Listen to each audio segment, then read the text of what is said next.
90s under Bill Clinton. Well, yeah, I understand that, and most of the time, some of the citizens feel that that's a little bit above their ability to understand those complex issues in taxing and all.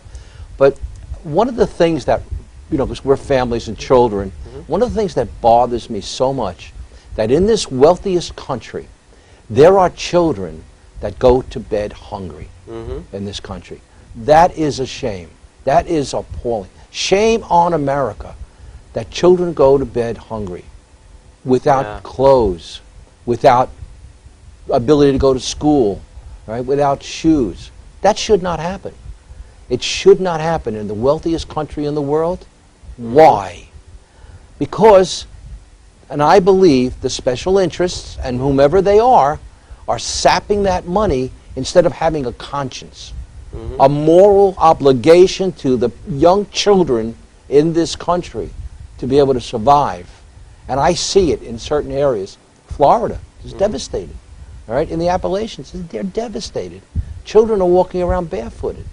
You know, it's incredible when you see that our government is actually spending more money per capita than it has ever spent, other than, you know, putting aside certain major crises like World War II.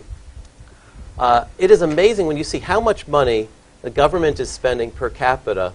Why is it that anyone should be able to complain about the quality of their education or the food, the nutrition that they get, or where they're able to sleep? That shows you how much money is being misappropriated and going to the wrong place. And you know, how ironic is it that the very class warfare proponents that we have seen in government who talk about too big to fail, they've given huge monetary packages to some of the very institutions that have made the irresponsible decisions that have hurt the broader population. Well, it's policies like that that hurt those who are most vulnerable, that hurt those who are most in need.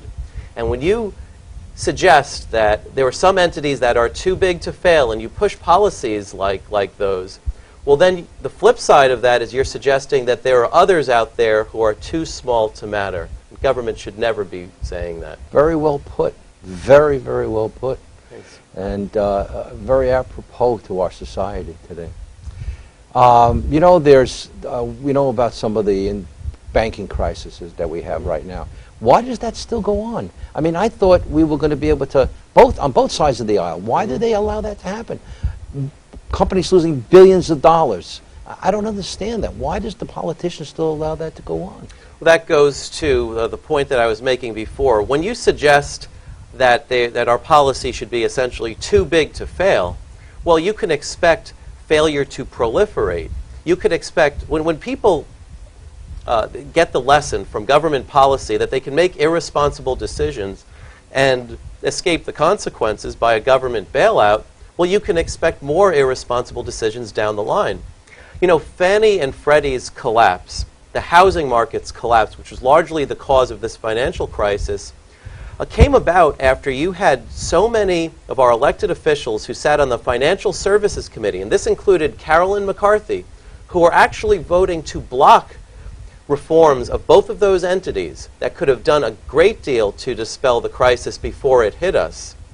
And it's amazing when you look at their track record. You have to ask the question, why are officials like Ms. McCarthy being reelected time and time again when their voting records have actually helped put us in this hole? Yeah. And the same you could say, of course, in the primary level with respect to Nassau County. Right. Mr. Becker, there's a voting record that put our county in a hole time and time again. It's reached the point that our county is now under the control of a financial control board.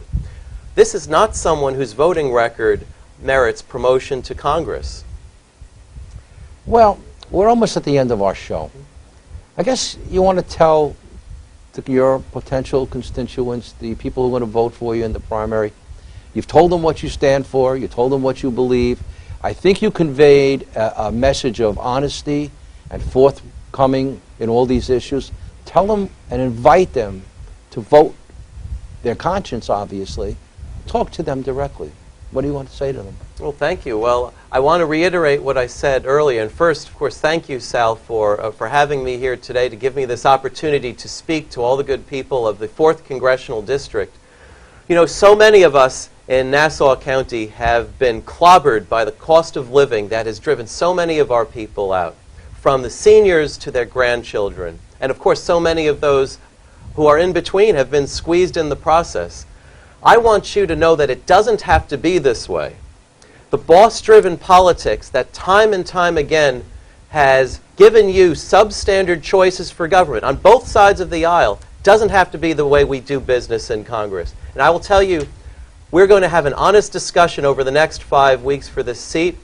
I believe, in contrast to my opponents in both the primary and the general election, that government's obligation is to believe in you, not to believe in government. Thank you, Frank. We have like 10 seconds left. Thank you very much. Good luck. And again, I invite any politician, candidate, running for office to come on the show and express your platform, your desires, your will, and how you will help the people.